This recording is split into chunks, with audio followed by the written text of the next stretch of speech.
Recording. Okay, welcome to another episode of Millionaire Barber Mastermind. Every week we pick the brain of experts, people that are proven, been there, done that, and got the t-shirt. Now tonight we have Kemoy, Martin tonight, y'all. Now, for y'all that don't know him, he's traveled the world. He's been probably everywhere. If you follow him on Instagram, Kemoy_Martin. He's probably in this country one week, that country another week, either that day. He's the guy that you're going to see. He wears a lot of the designer stuff. He might have a Gucci shirt on, a Louis, sunglasses, Rolex. You might see him in his Lamborghini truck. I mean, he's living a lifestyle. Not only financially free, but he has the highest level of wealth. And for you all that don't know the highest level of wealth, it's your health. He's very healthy too. Clean cut, ripped up from head to toe. He could take his shirt off, six-pack, walk on the beach. I'm not going to talk a lot because y'all definitely want to hear his story on how he started. So I'm going to shut up. Kemoy, can you tell us where it all started?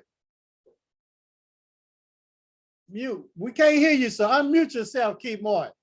Yeah, for sure. That's a hell of an introduction. I appreciate you, man. 100%. Where do I start? I mean, whenever someone asks me kind of like where things start for me entrepreneurially, it really, the foundation, of course, I mean, was from when I was young, but a big year for me was 2013 because I was working at Department of Social Services as a caseworker at that point. And the interesting thing about me working at that job had nothing to do with my degree. I was making about $28,000 a year. My student loan debt was like through the roof. And that's when like reality kind of sat in, as far as like, transitioning from college into the real world, like, man, like this is not what I went to school for. Like I thought if I went to school for all these years, I was going to be making this crazy amount of money. I'm going to be having this dream job. I'm going to be able to drive what I want, travel wherever I want. But that wasn't the reality, right? Like income was very limited. I think finances were tight. And I just really wanted to change because I just remember looking around the office, just kind of feeling like I didn't belong, right? It just felt weird. Like I felt like I'm dragging myself to work. And it's like, I can't do this for the rest of my life. And a good friend of mine, introduced me to personal development, right? He introduced me to a book called Success Principles by Jack Canfield. And at that point, I hated reading books, right? So like I wasn't like a reader, but I was so hungry to change that if you would just like gave me any type of like opportunity or just verbiage or just anything, my mind was so open for the possibility of change, anything that could potentially help me. So I read that book and I literally was like, everything Jack Canfield's, wow. Yeah, that book, that's one of the most underrated personal development books out here, man. 100%. But I was so coachable to that book, right? And because a lot of times people always ask me about that book, as I mentioned it, when people kind of like interview me or ask me questions. But I think because of where I was in my life, I was even more coachable to anything Jack said in that book. Like he was like, if you really want to create massive success, you got to get out your comfort zone. So the thing is for me, like I was terrified of public speaking. So he was like, join Toastmasters, find opportunities to get out here and speak, right? Especially if you want to be an entrepreneur and build a brand. So he was talking about like, take meditation classes. He's talking about create masterminds. He's talking about go to conferences, seminars, get around successful people, build businesses, stop doing the same things, expecting different results. Like everything that he was saying, I felt like that book was written for me. And I read that book in 2013 and I felt like that was a very pivotal year for me because I started following the directions of that book and reading more books beyond that, things started shifting me little by little. Like from there, I started starting different businesses, right? Like the first real business I started was a wholesaling real estate company, right? And that kind of like got me into the door of real estate because somebody told me, hey, you can make money in real estate without using your own money. And I'm like, really? Right? I didn't have money and I wanted to become financially free. So I gave it a shot. And, I started doing my thing with wholesale real estate. Another friend introduced me to network marketing. And the thing is, I wasn't necessarily looking for a network marketing company, but you know, he just kind of painted this vision on how what network marketing can do. So I joined the company, and now I'm taking this opportunity serious. And I didn't. It was just really more so those two businesses right there. There were two brand new businesses that I never done before, and then I had this bright idea of quitting my job before even making like. I think matter of fact, I joined the network marketing company a day after I quit. I didn't even make a single dime yet in that wholesaling company. I quit my job August 2nd, 2013. I didn't make my first check in wholesale real estate in October of 2013. I had about $10,000 saved up in my bank account. I would never tell anybody to do this. I would never tell anybody to do it. But I was just so excited. Like I had this crazy belief that, yo, like this whole entrepreneurship thing is gonna work for me, right? So like I never forget after the day after I quit, my friend introduced me to the network marketing company, and I was just open minded. I just quit. I need money, so I decided to do it. And from there, I was just simultaneously building these two different businesses, going to seminars, going to conferences. Like I said, October, I got my first check for like $5,500. Now that wasn't like the biggest check in the world, but I promise you this: that 5,500 was probably like that's worth more to me than like the largest sums that I've gotten in check, right? Because that was income that I made without going to a job. That was income that I made based on my efforts. It was like I literally learned a new skill and I made money. Like that gave me belief. So now it's like, okay, cool, I could do this. And I'm rocking, and I'm rocking, and I'm rocking, and I'm simultaneously building these businesses. And then years later, I'm moving into a brand new apartment, and I'm excited about this apartment because it was kind of like a level up for me. It was like in a really nice neighborhood, and I'm giving my friends a tour after I, had decorated the property. And my friends look around. My homegirl, she looks around the property, the building. She's like, this would be a great place for an Airbnb. Mind you, I didn't have any Airbnbs at that time, but she did. And I was like, okay, I didn't see the vision. I was more excited about my new property, right? Like she saw, she had a vision, but I was excited about my new cowhide rug, right? And about a week or two later, she shares with me that she got a property in that building for her Airbnb business. Mind you, I was already in real estate, but I thought the only way to kind of like make money, like for real, off of a property, like outside of like flipping, or I'm talking about like making like monthly like checks, it was actually like buying a property and having like a traditional tenant, right? Like that's what I thought. But my friend literally leased this property out in a matter of like a week or two. After months, she shares with me that she made a profit of over $1,500 a month. Mind you, I was doing my research because I was like, okay, traditionally when you buy a property and you get a tenant in there, statistically the average cash flow is about $300 to $500 a month, right? Like on a rental property. Not knocking buying real estate and kind of doing the whole traditional rental thing, not at all, because there's a lot of advantages to buying real estate, obviously. But for the simple fact that my friend did not have to shell out a lot of capital, and she was able to make over $1,500 in profit in her first month, and the profits were growing. Me personally, just understanding cash flow, it just made sense. And from there, I got very intrigued about the whole idea of not only just Airbnb and short-term rentals, but rental arbitrage. And the thing is, when it comes to Airbnb in the short-term rental space, it could be you can have a property that you own and that you put on these platforms, or it could be a property that you rent/lease, right? And again, I don't knock buying real estate at all. But the reason why I love rental arbitrage is for the simple fact you don't have to put a large sum of money down, right? And then also there's no like cap on the amount of properties that you can lease, right? Like let's just say you're trying to buy a bunch of properties, right? After a while, banks are gonna kind of like give you like the stiff arm, like hold up, like you're kind of borrowing too much money. Now, again, you can get creative and find other resources to get capital to buy real estate. But what I'm saying is, when it comes to the rental arbitrage route, there's no limit to the amount of properties that you can acquire, and you can lease properties much faster than you can buy. But what I'll tell you is there's a right way to do this business and there's a wrong way to do this business. So when I got started in this whole Airbnb rental arbitrage route, I did it the wrong way. I was just leasing properties without the consent of landlords and profit managers. Now, That didn't turn out all the way well, right? That ended up having me get kicked out of properties. Do I regret it? No, because I was taking massive action and I learned really quick what not to do. But from there, I realized, okay, I want to continue doing this business because I was making great income, passive income, but I want to do it the right way. So that's when I started cultivating a script and just a frame of communication on how to talk to landlords and property managers so that way they allow me to get their properties. I create a win-win situation and I'm able to create passive income and I'm able to build relationships with these individuals.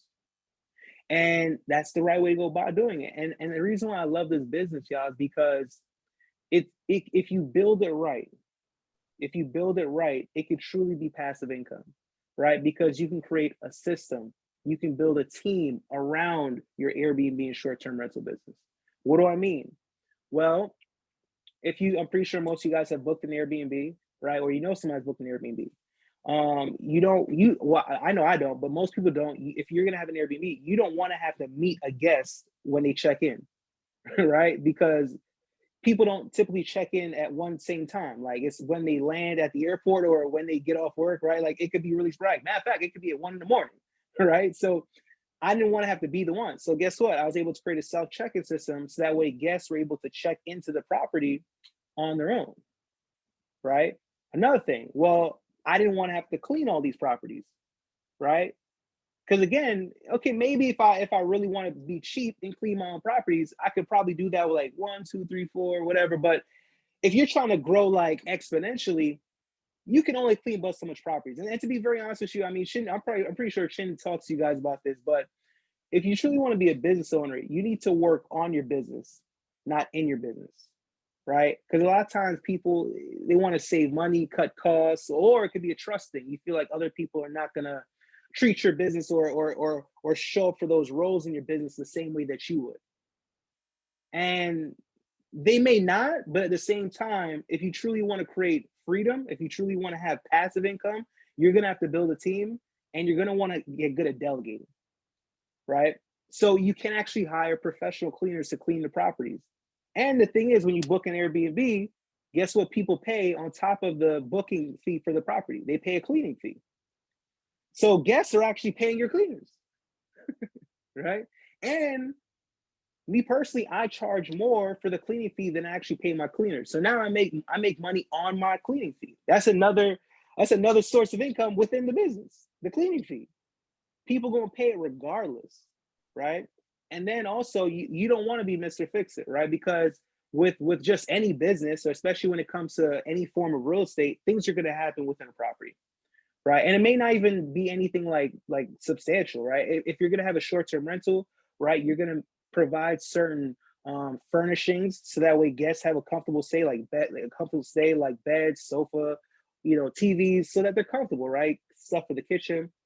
Well, what if the bed breaks, right? Or something really small, right? But like, what if the battery in the smoke detector just dies and it just keeps making this annoying sound and it's too high up for a guest to reach, right? It may sound silly, but that can really be annoying, right? Like that could be the difference between getting a 5-star review and a 3-star review, if you don't fix it. But again, you don't want to have to be the one to do that. Because in the very beginning, I was doing that. But you can outsource that, right? That's when you want to pretty much hire a handyman or somebody boots on the ground. So that way, no matter what happens at your property, you have somebody else taking care of it, right? Matter of fact, right? I have such a great relationship with my handyman, right? Any type of issues that happen, it could be a guest has issue with the lockbox, right? And they can't get the key to the property or whatever's going on in the property. Man, every time I launch a new Airbnb, right? I ship all the stuff, the bed, the furniture, everything, the sheets, the towels, everything, the wall art, the decor, everything. I ship everything to his house. He brings all the stuff to the property, sets it all up, even puts the sheets on the bed. He does the whole entire thing. I call my photographer goes over there, takes pictures. Boom. The property set up, the pictures are taken, and I'm uploading. I got my virtual assistants uploading all this stuff. Literally, guys, all these things that it takes to build a business, I'm outsourcing and delegating. So now, no matter where I'm at in the world, I could be home. I'm right here. I'm in Brooklyn, New York, in my family's house. I could be on a beach in Ibiza, Spain. I could be in Hawaii, and I can run the play. And I can run the play, right? And if you want to take things a step further, you can even hire like a virtual property manager company, right? So that way, those could be the individuals talk to guests. I don't even talk to guests anymore, right? So like if a guest has a question about my listing, right? Hey, just want to see how close you're to the airport. Hey, I'm interested in your listing. All these questions that people may ask before they book. I'm not answering them. Guest has an issue, I'm not answering. Every single morning, there's an update in the cleaning schedule. I'm not doing that. They're doing it, right? So again, every small detail within the business, you can outsource and delegate. And the best part about it, you can build an Airbnb empire without owning property, right? And the thing is, you can scale up relatively quick, right? When you do this the right way. Like in one apartment building, I have about 8 apartments. The owner of that building called me 2 days ago, pretty much letting me know, hey, I'm gonna have 2 more units available. I'm calling you first before I market it to the public. She called me again today, like, hey, I just want to follow up with you, talk to me, right?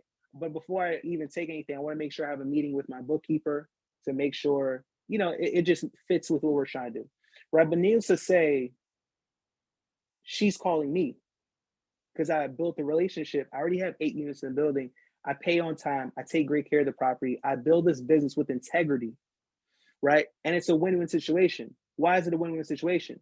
Because she's getting a monthly check every single month. She doesn't have to worry about it. I'm taking care of the property. Why? Because I take my business seriously. I want 5-star reviews. So of course, I'm taking care of the property. I'm taking care of the property much better than a regular tenant because I'm financially incentivized to. A regular tenant is not financially incentivized to take care of a property, right? I'm pretty sure y'all can agree with that, right? I'm getting the property professionally cleaned pretty much at least once a week. A regular tenant is not doing that. So do you guys understand how it could be a win-win situation for a landlord or property manager?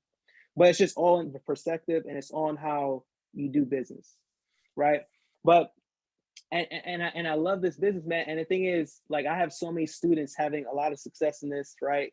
And when you really understand how to do this thing the right way, like I have a student, she was able to get her first yes, right? Pretty much able to get the lease for a property in 4 days, y'all. 4 days. 4 days. Right? Not to say that happens to everybody, not to say like I'm not like that you're guaranteed to do it, but what I'm saying that to say is it's possible. Right? It's possible. If you want to get into the Airbnb and short-term rental game, if you truly want to, you can have your first property in less than 30 days. But guess what? You would have to take action. You'd have to take action, right? Whatever it is that you want to go out there and achieve, we have to take action, right? But the question that you have to ask yourself is, is your goal just to make money, or do you want freedom? Because there's a lot of people, right? They want to become business owners, they want to become entrepreneurs because it sounds sexy. It sounds sexy. You look on IG, you see the fancy stuff, right? The flashy stuff. It looks sexy, but it's not always sexy. It's work. It's sacrifice, right? And sometimes you're gonna kind of think you're like crazy, right? But it's such an amazing journey, right? But you got to ask yourself: do you just want to make money, or do you want freedom? Because if you want freedom, not only do you want to start and build different businesses, you want to create systems and processes so that way you can truly have your time. And that's something that me personally I need to really learn because I'm Jamaican. And if you know anything about Jamaicans, Jamaicans feel like they can do everything. Jamaicans are those people that they're not going to just work 1 job, 2 jobs. They're going to work 3 jobs, right? They're going to hustle. And some people, they take a lot of pride in working really hard, right? But it's not just about working hard. You want to work smart, right? So especially in this Airbnb and short-term rental space, you definitely want to just gain the understanding in the very beginning, the benefit of building a team, right? Because a lot of people, they never get it. They try to do everything themselves, right?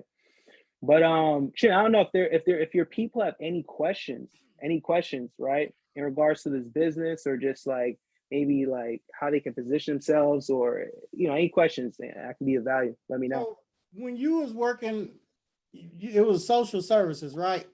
Yeah. So you have a college degree, correct? Yeah. Yep. What's your college degree in? Biology.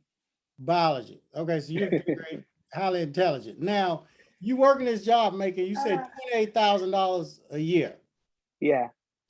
How much was your check every week? About what, $500 a week?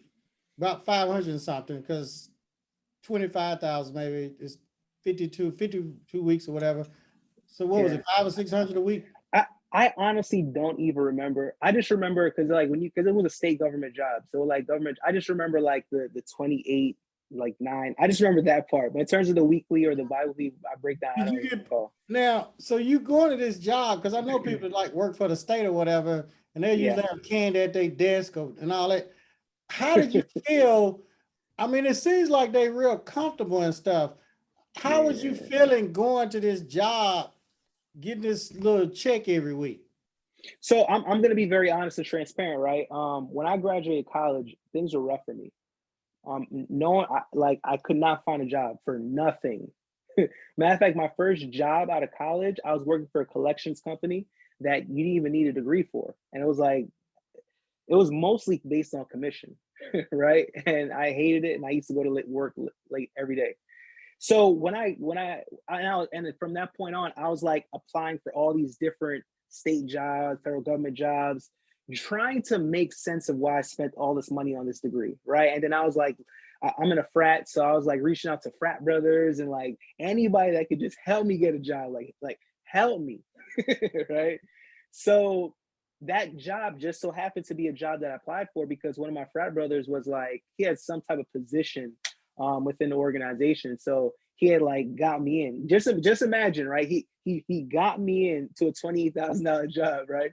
So in the very beginning, I was actually low key excited because I was like, "Yo, I finally got this job." It was an entry level job, right? So like, I kind of felt like, okay, like at least I have a job where I can like not say I need a biology degree, but you need like, at least a bachelor's, right? So I was like, okay, I can get a job that needs a degree. I got this badge. I got the state government badge that makes me feel like I'm what I'm saying, I'm doing something. But after a couple of months, reality just kind of really kicked in. It was just like, yo, did I really like go to school for all these years to make this? And I'm looking around the office, and it's like I'm talking to people, having conversations with people. Like you said, like people were very comfortable. Like some people were there for like 20 years. And the crazy thing is, right, the way how the raises work, it was like so slow. Like it was in such small increments. So you would see like the different like tiers and different like positions, and it's like it goes up like every every like 2-3 thousand. Like it's crazy. And it's like it just really hit me like I just don't belong here. And then when I started reading books and like listening to podcasts and audios, I started to feel even more uncomfortable. Because even though like I was broke, I felt like I was hungry, and I knew that I had the ability to do more. Like I just felt it inside. I felt it. It was like a burning desire. But I just knew that I needed like the right vehicle, the right people around me. Like I was just yearning for that. So that's kind of where I was at that point. And I was excited in the beginning, but probably because it was just I just got that job. But How did you get, what was like a defining moment where you decided you was gonna leave this job and go to the next level? Because we got like a lot of barber stylists, nail takes on here, and their job they would be thinking is working in the shop behind the chair, but for them to go to the next level to the school ownership, that's like the pinnacle. So what was the defining moment that made you say, I want to go from here, this job, to this? Did something happen to you? Did you dream or wake up? I mean, what was it? so I think it was a couple of different things. Like I said, when I was reading those books, like I was reading about, I was like in those books, they had a lot of success stories. So I was like reading about regular people that were like me, becoming entrepreneurs and becoming very successful. In these books, we're talking about forming mastermind groups. So I had called a few of my friends, and we would meet up like once or twice a week, and we would talk about ways to quit our jobs. So it was like, it started to become regular conversation in terms of us wanting to quit our jobs. I was reading these success stories. I'm like listening to podcasts. And I think I just got so just drawn in to the possibility of I can do that, and hearing other people doing it. And of course, just like meeting up with my friends and us like really wanting to do that. And honestly, what really kind of like did it for me, like it really just hit the nail in the coffin. I was reading a book called 50th Law by 50 Cent and Robert Greene.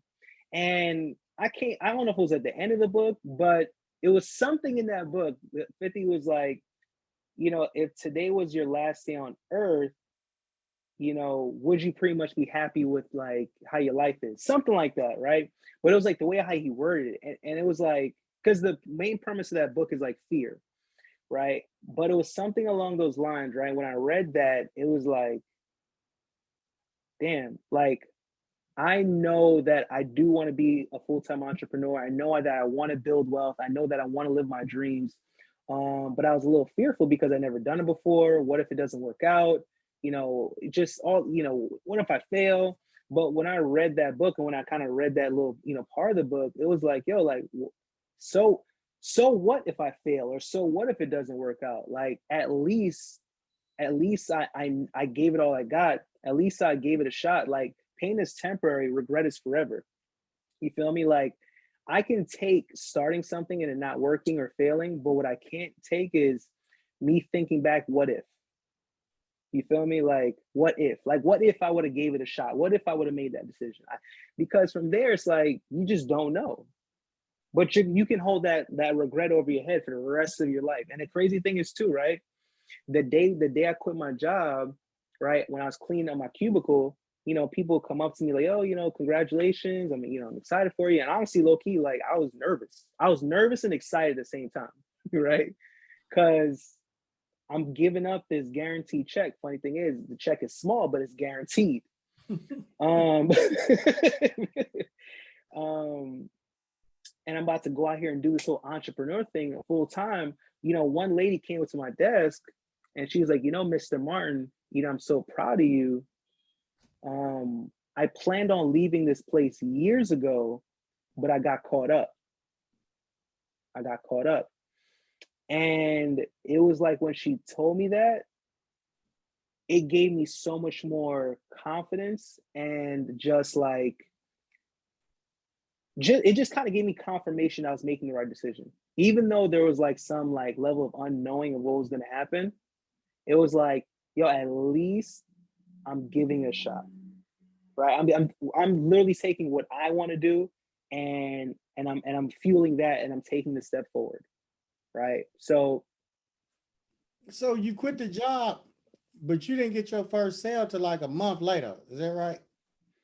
so I quit August, and I got like my first check. Like I had like found a proper, I want to say like I had a house under contract, like maybe the end of October, beginning of September. And I want to say I found a buyer like somewhere like end of September, October-ish. And then I probably got the check like, October, and it was 5,500.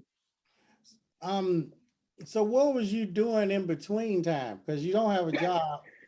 So, so I started feeling a little nervous, right? Because I saw, because here's the deal, right? Like, your money, when you don't have like consistent money coming in bi-weekly, like I started seeing my income like depleting.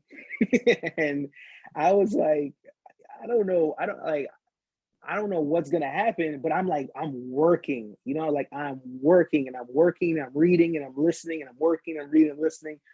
And I was just, I was just hoping it was gonna work out, hoping. And that's just, I was living on faith, man. Living on faith. Now, did you tell your family members that you was quitting your job? No. So my parents actually did not know. Yeah, they didn't know. They didn't find out until like months later. Oh, okay. Now, what goals did you have? You know, like a lot of people get into entrepreneurship Mhm. and they're always thinking when I make such and such amount of money, I'm going to do this, I'm going to do that. Yeah, Did you tell us some of those things that you said you was going to do or have? yeah. And yeah. Yeah, so when I read that book, Success Principles, Jack Canfield, he kind of really made it clear that you want to get very intentional about your goals. And that was like the first time I ever like took a notebook and started writing down goals and then putting like specific dates and things like that. Oh, he would say, well, figure out exactly what you want to do, right? And then figure out exactly what you're going to do to make it happen and set certain goals. So like I'd write down the amount of student loans I had, by what date do I want to have that paid off, or like if I want to become while I have a job, if you want to become a full-time entrepreneur, like how much money a month do you need to make? And that for me, it was like, if I could just make 5,000 a month, right? Like that, I put 5,000 a month. If I could just make that, like I'm comfortable, right? And I started making all types of goals, right? Even not even just financial goals, but just goals to stretch my mind. Like once I hated to run. I hated running. And Jack Canfield talked about that, like do things that make you uncomfortable because it's going to stress you to do other things. So I decided to train for a marathon, right? So I ended up like running a half marathon. I didn't run a full marathon yet, but I ran a half marathon. He's like, get better at public speaking. So I wrote down, okay, I'm going to go to Toastmasters. That's a public speaking organization, right? But he was just kind of saying, hey, if you want to go out there and build a brand and represent who you are to the world and share your voice as far as like your gifts and all that, you want to get more confident and just better at speaking. And for me, that was one of my biggest fears, public speaking. So I made it very clear that I was gonna, go to Toastmasters every single week, right? So I just got very intentional about, what exactly I need to do to kind of grow forward. Now, did you grow up in the United States? So I was born in Jamaica, the country, but my parents left when I was about like 4, and I was raised in Brooklyn, New York. Okay. Um, Now you travel a lot. Like, Yeah, can I go to your Instagram page and they look at it? You kind of tell us because some yeah, for people sure. don't know. So what I want to do, I want to pull up Instagram and I want you to kind of take us on a journey um, on your page. So I'm going to share this screen. Let me see what you're gonna pull Can y'all see it? up.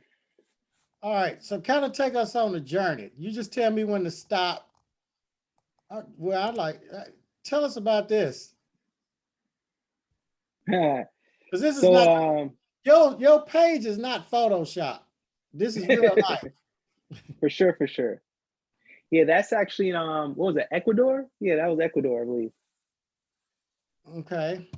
Yeah. The Bano, Bano, Ecuador. Now tell us about Chantel. Yeah, so Chantel, I actually went to college with Chantel and went to Morgan State University in Baltimore. And Chantel saw me what I was doing in the Airbnb business, and then she'd see that I would kind of like post other students. And then Chantel ended up getting into my Airbnb, course, and she learned the information. And it's dope because she ended up getting her first Airbnb, a little while after that. Um, Now what about this picture? Oh, that's Santorini, Greece, man. That's one of the most beautiful places in the world. Um, top tier, definitely top one of my top 5 favorite places. Hmm. Let's see.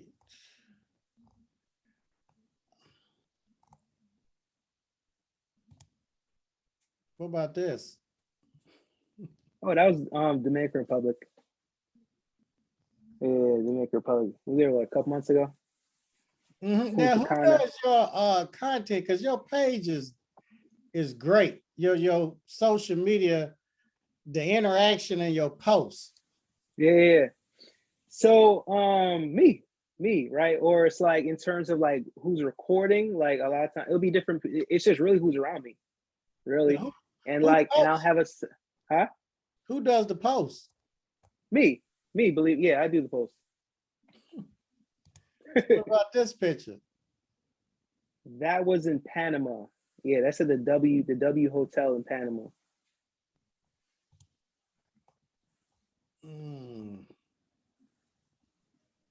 So you And like the to thing is travel. too, yeah, and the thing is because I think because I love to travel so much, right? That like forces me to like figure out ways to create passive income or to like leverage and to delegate, you Where know. is this? Curacao. Yeah, that was Curacao. Went there for my birthday. Now, how old are you? Beautiful island, 34. Oh, you still young. So with you working at that job, you would have never been able to do this, I don't think. No, not at all. Maybe I would have been able to squeeze like one Miami, one Miami trip or something, you know. But nah, I wouldn't be able to do all that. And it's like I knew what I wanted, you know, like I knew I wanted to be able to travel more and travel, build places, and it just fueled me. Now, when did you start teaching people how to make money at this? What, in the Airbnb realm? Yeah. So I actually launched my coaching just products or courses February, like January, February this year. So literally this year. And to be honest with you, Chin, like I didn't have any intentions on even doing that.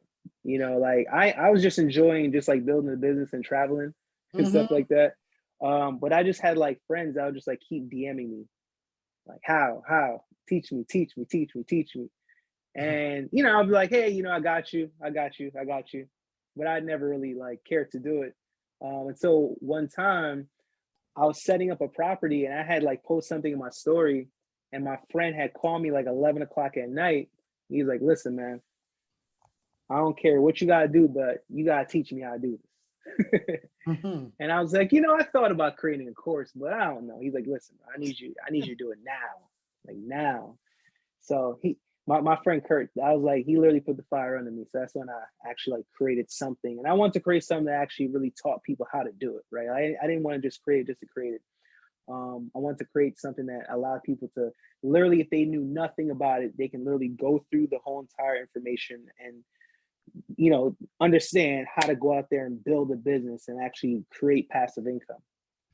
And what made you get in shape and lose weight? Why did you do that?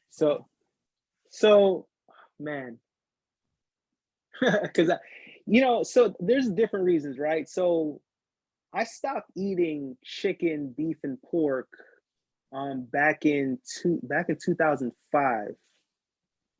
Why? Right? And I did that because I don't know if it was puberty, but like I was just like breaking out. Like I was just breaking out.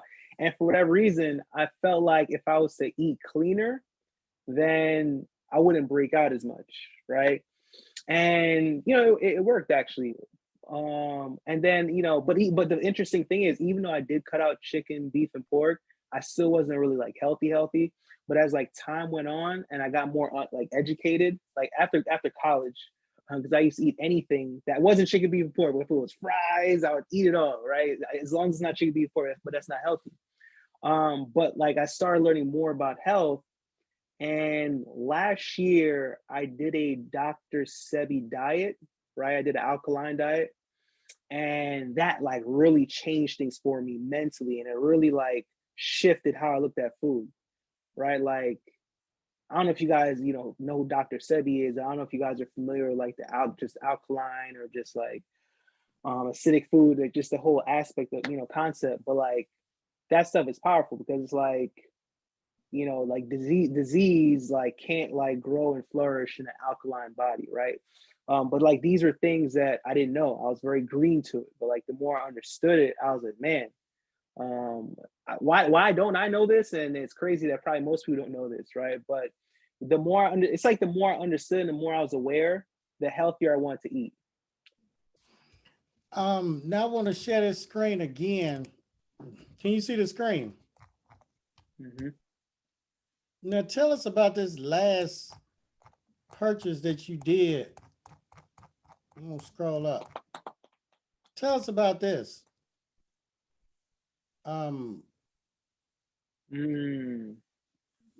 Yeah, man. So for me, I don't like every car, but there is like certain cars that I do like, right? But like for years, I would have like Lamborghinis, like on my screensaver and on my vision board and stuff like that. And it's crazy, right? Because I would have it there and I would like, just kind of be traveling or just like hanging around and I would see people driving by. And it was like something that I knew I wanted. And to some people, it may be like a material thing, right? But I don't know. Everybody has their thing that they like. But for me, that was just kind of one of those things where it's like, wow, if I can like have that, like that would mean a lot. And it's crazy over the past like couple of years after like being a part of like masterminds and mentorships and get around successful people, I would see more people that look like me drive these type of cars. And it's like I would have conversations with these people and I'd be like, they're not like much smarter than me, right? Or they're not like much different than me. But like that just kind of gave me more belief and I just kind of worked and I put it on my, I would have write down my goals and I put dates and I just put myself in position to be able to get a Lamborghini Urus, man. I got it 2 days ago? Yeah, 2 days ago. So How is, you said how is it? yeah, tell us about it. So it honestly, it still feels a little surreal, right? Like I remember like even when the car was like even when I bought it, like it still felt surreal. Like I was like, do I really have one? Like I know I see the paperwork because I got it from the Lamborghini dealership in Dallas. But then like when it got delivered to me and I'm seeing it come off the truck, I'm like, dang, like it's all white on the exterior, red and black on the interior. Beautiful car, man. And it's just like, I really have a Lamborghini. Like How fast it feels, honestly, I can't tell you. I don't know. And it's funny, right? Because people ask me about like what kind of engine do you have, or like I don't know about the V8, so I don't know about that stuff. To be very honest, I just know that I like it. Of course, man, I gotta look at like the odometer or whatever, and I can tell you, right? But I don't be knowing about those like little technical stuff. If I like car, I drive it. So how long, when did you left the job in what year? 2013. 2013. Mm-hmm. So what would you tell a person? Because anytime you go from one level to the next level, Yeah. their mind, I mean, it's almost like pulling teeth trying to get these beauty professionals to move from behind a chair to open a school. Within 3 years, they can become accredited and be in position to make millions of dollars. And there's only 1,155 accredited schools, and the government will give them that money. And every beauty professional knows this because they went to school and had to work for free. Yeah. So, what would you tell them? What would you tell the beauty professionals? Because there's only probably a handful of ways that a beauty professional can obtain financial freedom and time freedom. It's not going to be working behind a chair. That's not it. So, and health freedom, because a lot of times their body's going to deteriorate too. So what would you tell them? First of all, it all boils down like, do you truly have the desire? Right? Like, do you truly like, you gotta really figure out like, what do you want? Like, what kind of life do you want? How much money do you really want to make? What level of success? And also like, maybe you have family, maybe you have kids, and like, maybe there's certain things that you want to do for them or provide for them. Like, what kind of legacy do you want to create? Right? Like going back to that question that I read in that book, right? Like if today was your last day on earth, would you be happy with everything that you've done? Like, do you truly feel like you've done everything that you possibly could do? Do you truly feel like you're living your dream? Like, do you truly feel like you made it, right? Or do you truly feel like every single day you're working towards that? Or do you feel like you're not, right? Because the thing is for me, right? Like I be feeling like I don't know why, but I feel like I have a clock over my head. I feel like I have a clock over my head, and that's honestly what pushes me. Like I just truly feel like, and I don't know why, but like I be feeling like, yo, like I don't want to waste time. And yo, maybe it's just me, right? But do you ever feel like like today's what, Wednesday, right? Do you ever feel like next Wednesday is gonna come by like in a matter of like a day? Right? Do you feel like days, weeks, and months and years be going by mad quick? Like, yo, don't you remember like when it was 2019 or Yeah, 2017? in the free world, days go by, weeks go by really fast. When I was in prison, it was like time had stopped. So I Yeah, really value time. I don't have time yeah, to waste because when you got your freedom taken away, it's like different coming back to the yeah, free world. Everybody else is playing and no, no. yeah, yeah. And it's like that's what I be thinking about. I be feeling like, yo, time is moving mad fast, and it's like, okay, like what I'm constantly thinking about what like the future. I'm always thinking about it. So you gotta think about like, what do you want? What do you see for your future? Right? Like how you really ask yourself, what do you want? Right? And then also ask yourself, if you don't achieve what you want, how would that feel? Like how would it feel? If you're okay and if you're comfortable where you at, like that's fine. That's completely fine. Like you know what I'm saying? Like everybody's goal is their goal. Like no one, not everybody has to be a millionaire or not everybody has to make six figures. Not everybody has to be a billionaire. Like the number is relative. It's about what you want, right? And you got to be really honest and transparent with yourself. Are you doing everything it takes to get what you want? And if you're not, well, let's just say 10 years, 20 years, 30 years, 40 years goes by, are you going to have regret? What Right? does it take to get what you want? Consistency. It takes consistency. You got to persevere. You got to grow, right? Because I'm gonna tell you what, man. Like for like certain financial targets, right? We tend to. I'm gonna tell you this. I was on a phone call with one of my coaching students last night, and I asked her. I said, "What do you want? Like, what's your goal?" She was like, "I want to be financially free." And what I will tell you is like financial freedom, that's cool, but it's a little vague, right? And like sometimes financial freedom can be like cliche, right? Because like, what is financial freedom for real, right? But I asked her a real question. I said, okay, you want financial freedom? Like, how much is that? She told me her amount. That would make her feel like she's financially free. I said, hey, how long have you wanted that?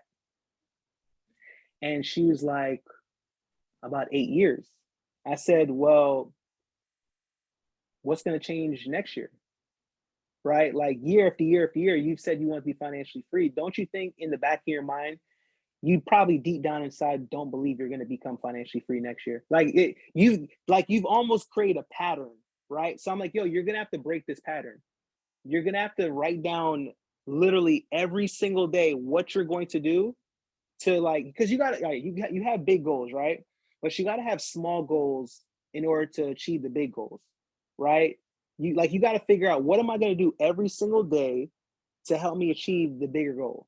And that's not what she was doing. But that's what a lot of people don't do. Like, because sometimes when you have a really big goal, it's so big and it's so overwhelming, you get caught up on the big goal, but you don't focus on the small steps that it takes to achieve that goal. So it takes being very aware of the income generating activities, the growth activities to hit that big target. And you gotta have some type of accountability, right? And I think the most powerful thing is really getting around the right people too, right? Like that's why it's good to have a coach like Chin, right? That's why it's good to tap in with some really high level success people, highly successful people. Why? Because again, I was having this conversation with my students, right? whatever goal that you want to achieve, you need to hang around other people that's already achieved it. Why do you need to do that? Because for a lot of people, people have these goals that it's not necessarily real yet. It's not real in their mind. They want it, but it's not. They don't really feel it. It's not really real for them. So you want to get around other people that have already achieved it. You want to have conversations. You just want to hang around these people because guess what? I make this joke, but you want to hang around stupid people making a lot of money. Because what's going to happen is you're going to start to realize that people that maybe have a level of success that you want, they're not smarter than you. They're not better than you, right? Like you can do everything they're doing, if not greater. And the more you get around an environment of that, of people that achieve the things that you want, have these conversations with them, whatever it is that you want to achieve, it's going to become more real in your mind. And because it becomes more real in your mind, naturally your actions are going to show up more consistently because people only work consistently towards what they believe. If you don't believe it, you're not going to be consistent. That's why people aren't consistent. They say they want it, but they don't really believe they're going to do it. So that's why they're not consistent. Because if you knew, matter of fact, let me tell y'all this, right? Like what's something that people need to do, Chin, in order to be able to build that type of business, right? Where they can put themselves in a position to make millions. They're gonna have to sacrifice. Okay. Like, but is there like any I don't know, like maybe actionable things? They got to know the rules and regulations. Most Okay. of them should get their. They don't have to get their instructor's license, but it will help. Okay. Now, about how long does it take to do that? What to get this? Well, really, they don't have to have that. They need to know the rules and regulations. Step one. Okay. Once they know that, all the wholesale vendors, where to get the equipment and everything, then find a building that meets the minimum requirements of the state board as far as square footage and all of that. Then they get the building maintenance, the guy to come in there and do all of that. If they're not in Florida or Texas or California, they need to have an instructor teaching the students. You could own the school, but you gotta have an instructor that's actually in there teaching. Okay. So after that, then they need to have all the paperwork, the documents to submit to the state board, and they need to have all the documents for NACAS, the Accrediting Commission, and the U.S. Department of Education, if they want to get grants in the future, because you can't get the grants until about 3 years. So after 3 years, you can literally you become a millionaire, literally, once you get accredited. But those are like all those little steps. Yeah. So, all right. So let me ask you this, right?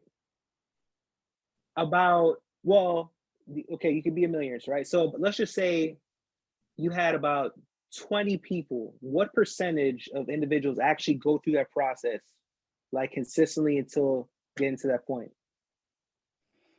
If 20 people get in the program, well, over half, because this program is not cheap. And a lot of people that get in this program, a lot of them get in it because of pain and frustration. And that's one of the biggest things, pain and frustration. Yeah. And pain moves people quicker than people will do more to avoid pain than to do something for gain. Yep. That's a fact.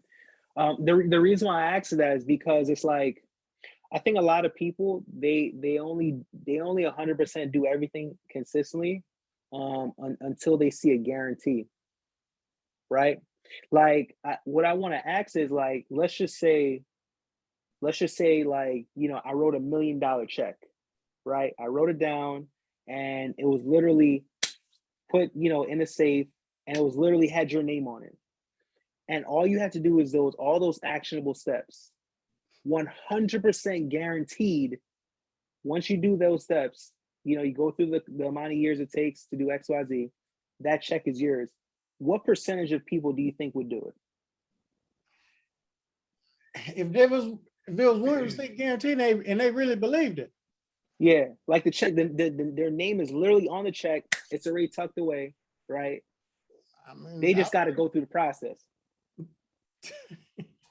I mean, statistically, it's probably not a lot because there's Yeah. millions of beauty professionals and it's only 1,155 accredited school owners, and there are millions of barbers and stylists. So, heck, probably if it's millions of them and only 1,100, heck, maybe less than 10%. Hold on, Yeah, 1%. That's crazy. Doing those numbers. I mean, it's available to everybody, right? Right. But you have to want it. I think somebody asked you had some questions because I know we coming to it. Okay, they said, is there an Airbnb website of things to provide and set up? But you do that. So you got a link, but they can go to your Instagram. So, all right, so there's two things going on, right? So I do a free masterclass every Sunday. Well, let me not say every Sunday. I'm doing a free masterclass this Sunday, right? And then I also have a full program and course, right? Where literally you learn the whole entire process. Also in that program and course, I have documents kind of explaining to you exactly what to put in a property in order to be a successful Airbnb. I also have scripts that literally show you exactly what to say to landlords and property managers that will pretty much, have them want to give you the property. We also have a private Facebook group. You literally, guys, you'll know how to set your listing up the right way. You'll understand the algorithm. The thing is, once you list the property on Airbnb, VRBO, or any of these sites, you want to do your best to end up like in the top of the searches, right? Like, because when people see you in the top, you get booked faster, right? So there's certain hacks and things of that nature that kind of get you there, right? But needless to say, right now I'm doing a pre-Black Friday sale, right? I think that might end at like midnight, but you can get my course like 75% off. But I'm also doing a webinar this Sunday. So yeah, absolutely. Either way, right? If you do want to learn it, you can definitely tap in with me. You can follow me.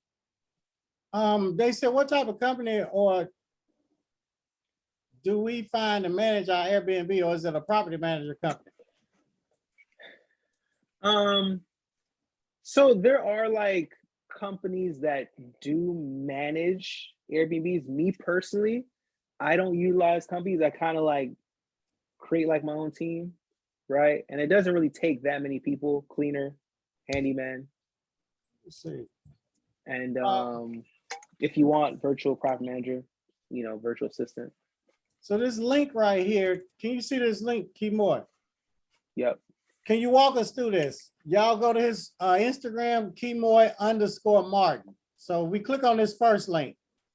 Mm-hmm. Yeah, I'm probably gonna take that down in a second, but yeah, that link right there, that's the link to my course, right? That's I got my pre-Black Friday sale. I did a pre-Black Friday flash sale where I pretty much took 75% off my course. Oh wow! Now the next link, how to become financially independent. Now this is Sunday. Yep, this Sunday, 7 p.m. Eastern Standard Time. Now in your trainings, you teach a lot of stuff. It's not just a bunch of crap. You really go deep into it. Mm-hmm. Okay. Let's go back here. Share. I wonder if there's anything else. Now, I also got an ebook. Oh yeah, the cash. Tell them about this. So I got two ebooks. I also have an Airbnb ebook, but then I also have Cashport, how to travel the world while making $5,000 to $10,000 a month, right? Because like pretty much we talked about, man, like traveling is really important to me. It's like like I need to do it, right? So I surround my life around that, right? So over these past several years, I've like shaped my life and like ways on how I built my business, and found these different creative hacks to produce passive income and be able to do so while traveling around the world, right? So I drop a lot of gems in that book. Also, like how to leverage credit to like earn like free travel and things like that. Like a lot of things where all the hacks I know, right? Because there's ways to turn that credit card that you use all the time and be able to earn, you know, free flights and hotel stays, things like that, if you know how to do it the right way. But of course, there's different businesses that you can build that can produce passive income. Also, the mindset, right? Um, a lot of the success that we want, we just need to understand the mindset of it all, right? And so I kind of discussed the mindset of how to put yourself in position to be able to travel the world while creating passive income. So it's a dope book for sure. A lot of gems. Now, what's your theme song? How you want to end this, Kemoy? What's your theme song? Dang, a theme song? Or your hype song? That's a great question. What's a hype song? You know a song I like that I like Rick Ross 9-piece. Rick Ross 9-piece. Yeah. Okay. Well, that's Yeah. how we gonna end this thing, y'all. We had Kemoy Yeah. on here. This is gonna be in the back office. You definitely want to go to his Instagram because you don't have to own the house or the apartment. You can just rent it or lease it and then make money almost every day as you run out the Airbnb, pay the rent, the rest of the money is yours. Yep. That's a good concept. So DJ, Yes, we need you to go ahead and give us that Rick Ross 9-piece for Kemoy. So we're gonna stop this recording.